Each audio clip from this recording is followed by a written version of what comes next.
ఇప్పుడే ఎన్గోల్డ్ బయర్స్ కి కాల్ చేయండి. మీ తాకట్టు బంగారం కష్టాలకి గుడ్ బై చెప్పండి.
నారాయణరావు మన మధ్య లేరు అనేది కొంచెం కష్టంగానే ఉంది యాక్సెప్ట్ చేయడానికి.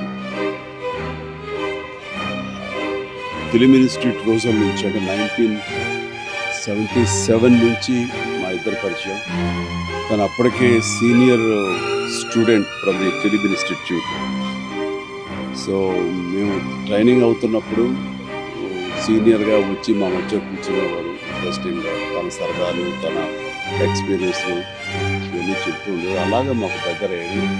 ఆ తర్వాత ఇండస్ట్రీలో ఎవరికి వాళ్ళం అలాగే ఎదిగినప్పుడు నేను ఒక స్టార్ స్టేటస్గా నాకు ఇమేజ్ ఏర్పడినప్పుడు నువ్వు సినిమాలు చేయాలి, నాకు హెల్ప్ అవుతుంది, నేను నిర్మాతగా కూడా నిలబడాలనుకుంటున్నాను అన్నప్పుడు తను నేను 2-3 సినిమాలు చేయడం, అంతేకాకుండా నా సినిమాల్లో తనకి అవకాశాలు వచ్చేలా చేయడం ఇవన్నీ కూడా జరుగుతూ ఆ విధంగా మా యొక్క అనుబంధాలు పెనవేసుకుంటూ వచ్చేది. 4-5 సుధాకర్, హరిప్రసాద్, 5-6 సంవత్సరాల తర్వాత హలో అంటే హలో అని కలుసుకునేంత సమయమే చిక్కేది అటు ఇటు నాకు.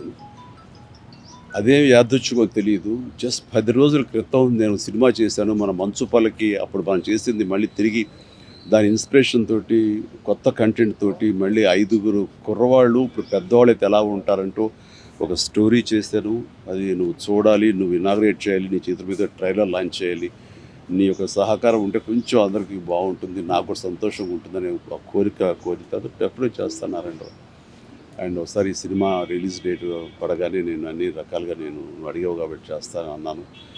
ఇద్దరు కలిసి ఫోటో దిగుదాం రా అని అన్నాడు. బహుశా తన ఆఖరి చిత్రం నాతోటి ఆ పిక్చర్ అదేనేమో. అండ్ చాలా గంట పైగా ఇద్దరం కూర్చొని మాట్లాడుకున్నాము, మనసుకి మాట్లాడుకున్నాము, ఆరోగ్యం గురించి అడిగాను, ఎలా కేర్ తీసుకుంటున్నావు, నెగ్లెక్ట్ చేయకూడదు అంటూ అన్నీ చెప్పుకొచ్చాను. కొంచెం మొండి మనిషి, అదే పోతాయి మనకేం రావు, మనకేమి కాదు అనే ఒక భరోసాతో ఉన్నాడు. ఓకే, సంతోషం అనుకున్నాను. ఆల్ ది వెరీ బెస్ట్ అనుకున్నాను. అంతే. ఆల్ ది వెరీ బెస్ట్ అనే మాట శాశ్వతంగా గుడ్ బై అవుతుందని అనుకోలేదు ఈ 10 రోజుల్లో. అండ్ ఎక్కడున్నా సరే మా నారాయణరావు ఆత్మ శాంతి చేకూరాలని, అండ్ వాళ్ళ కుటుంబ సభ్యులు 50 మందికి వాళ్ళు నా కుటుంబ సభ్యులే, వాళ్ళకి నా ప్రగాఢ సానుభూతిని తెలియజేస్తున్నాను.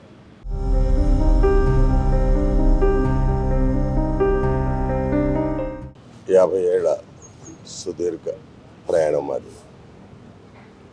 అంతరేణ గారి దగ్గర నుంచి ఇప్పటి ఆలోచన వరకు ఆల్మోస్ట్ అందరూ కలిసి యాక్ట్ చేస్తూనే ఉన్నాం. దీంట్లో ఆలోచన అని ఒక సినిమాలో ఇప్పుడు అందరం కలిసి ఉన్నాం, అందరం చేస్తున్నాం. ఈ ఆలోచన దగ్గర తనకు చాలా ఎప్పుడైతే ప్రేమించుకున్నాడు, ఆ క్యారెక్టర్ బాగా ప్రేమించాడు.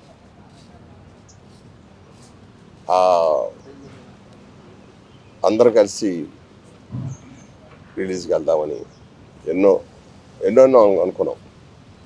కానీ అర్ధాంతరంగా ఇలా మమ్మల్ని ఇచ్చేసి వెళ్ళిపోతాడండి. అనిపించలేదు. షూటింగ్లో అయితే రోజు కొట్టుకునేవాడు, తిట్టుకునేవాడు, అది సందడిగా ఉండేది మాకు. ఇప్పుడు వాడు అలా పడుకొని ఉంటే చాలా బాధగా ఉంది. దేవుడు మటుకు తనకు చాలా అన్యాయం చేశాడు. ఇంకా తను యాక్ట్ చేయాలి, అంత మంచి నటుడు. అలాంటి వాడికి ఎంత త్వరగా తీసుకెళ్తాడు అనుకోలేదు.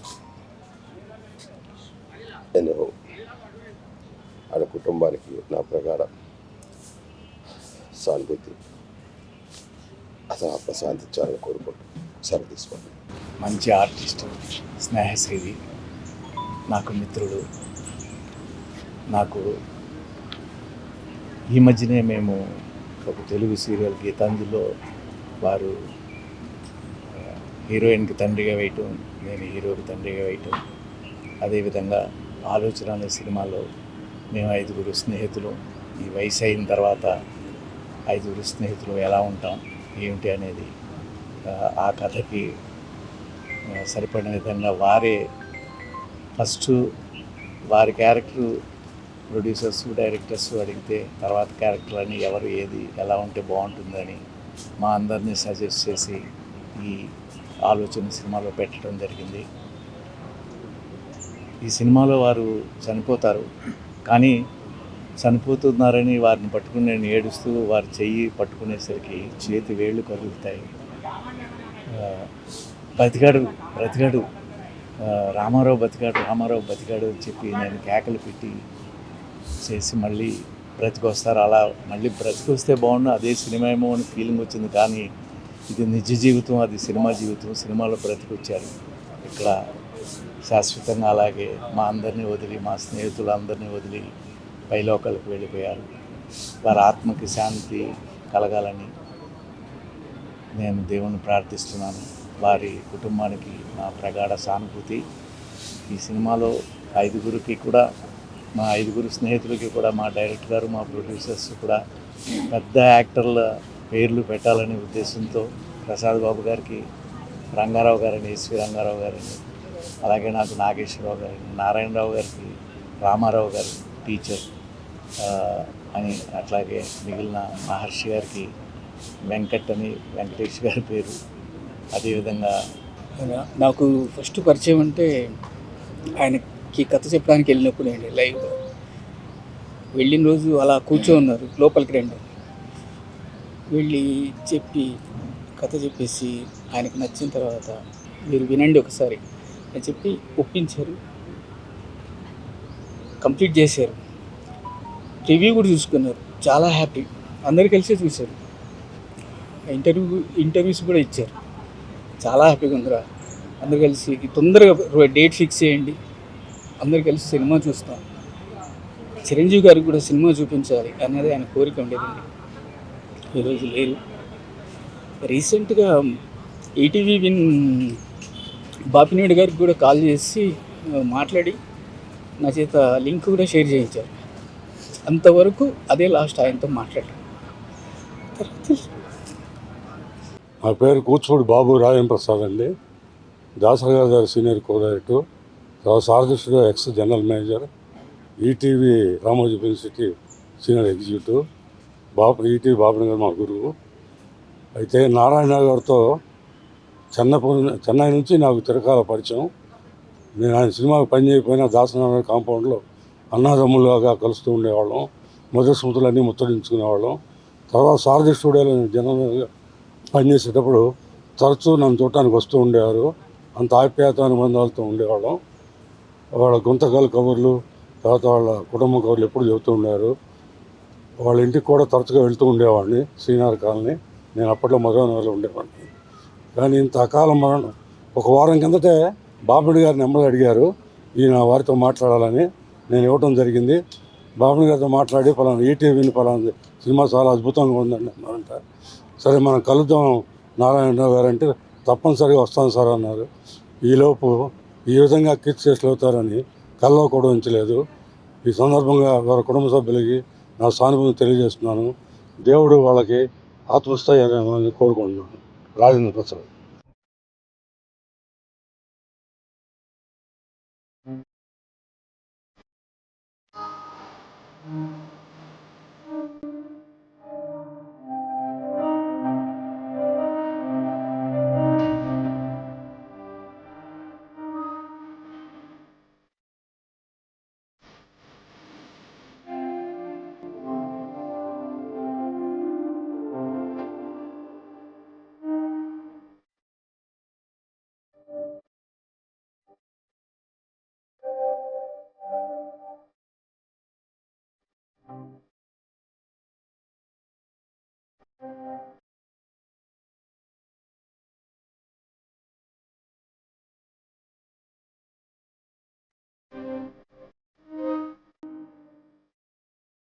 ఇన్స్టిట్యూట్లో ఈయన వచ్చి మా క్లాసులు తీసుకునేవారు 2 ఇయర్స్లో. మైమ్ అని, మూమెంట్ అని ఇలా క్లాసులు తీసుకునేవారు. ఈయన కూడా మద్రాస్ ఫిల్మ్ ఇన్స్టిట్యూట్, నారాయణరావు గారు, ఈ చిరంజీవి గారు వీళ్ళందరికన్నా సీనియర్ ఈయన అక్కడ.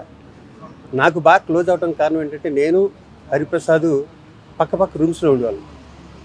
హరిప్రసాద్, సుధాకరు, ఈ నారాయణరావు గారు వీళ్ళంతా కలిపి చిరంజీవి గారితో వాళ్ళతో సినిమా తీయటం, అది నేను ఇన్స్టిట్యూట్లో ఉన్నప్పుడు పరిచయం అవడంతో నన్ను చాలా ఆప్యాయంగా తమ్ముడు అని పిలిచేవారు మన దాకా.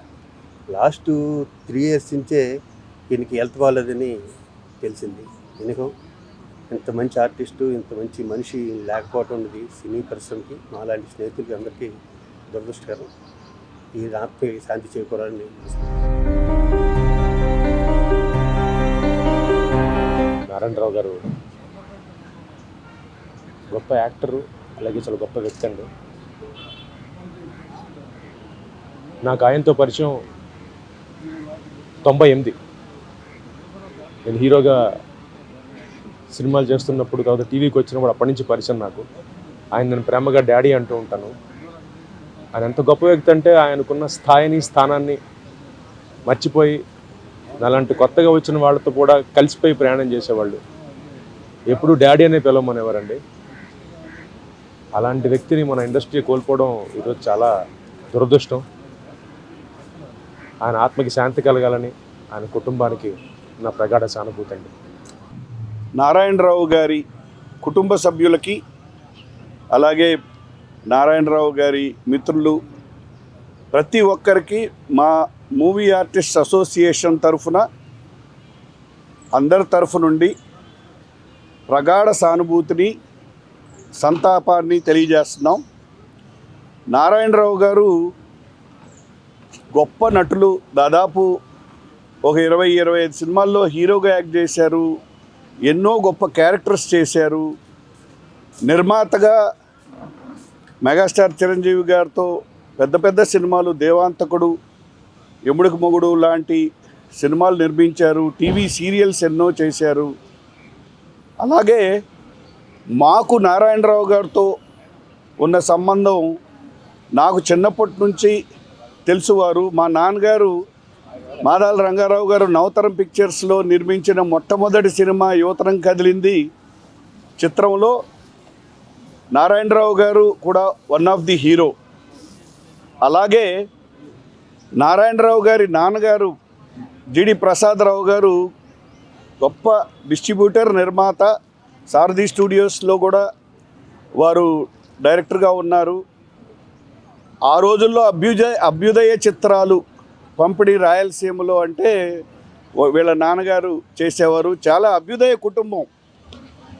ఎందుకంటే వీళ్ళ నారాయణరావు గారు అన్నగారు రవీంద్రనాథ్ గారు చాలా గొప్ప అభ్యుదయ చిత్రాలు తీశారు. మా భూమి, రంగుల కళ, ఇలా ఓ పల్లెటూరి కథ. అలాగే పెద్ద నార్త్ ఇండియాలోనే పెద్ద ఆర్టిస్టు మిథున్ చక్రవర్తి గారిని మృగయ సినిమాతో వీళ్ళ అన్నగారు రవీంద్రనాథ్ గారే ఇంట్రడ్యూస్ చేశారు.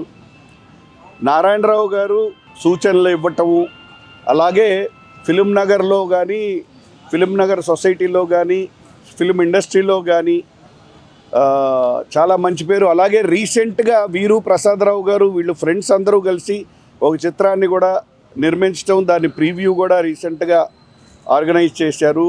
మరి ఇటువంటి కళాకారులు అనే వాళ్ళకి మరణం అనేది ఉండదు.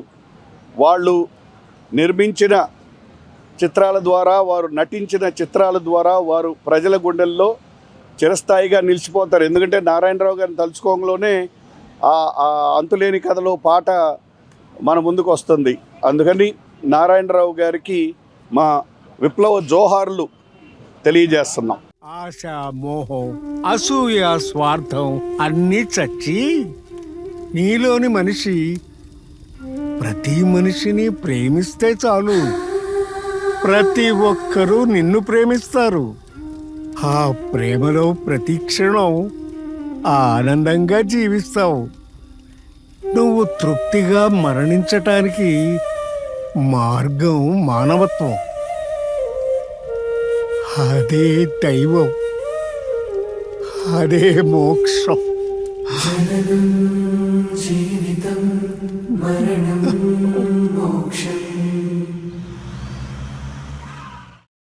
And for more videos, Please subscribe to iDream. Please subscribe to iDream. Please subscribe iDream. And please subscribe to iDream.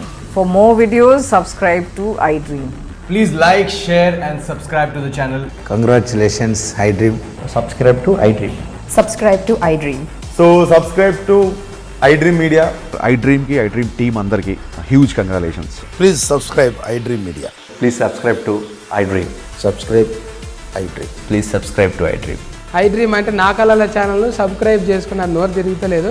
మీరైతే గంట గుర్తు కొట్టండి. For more such videos, please subscribe to iDream.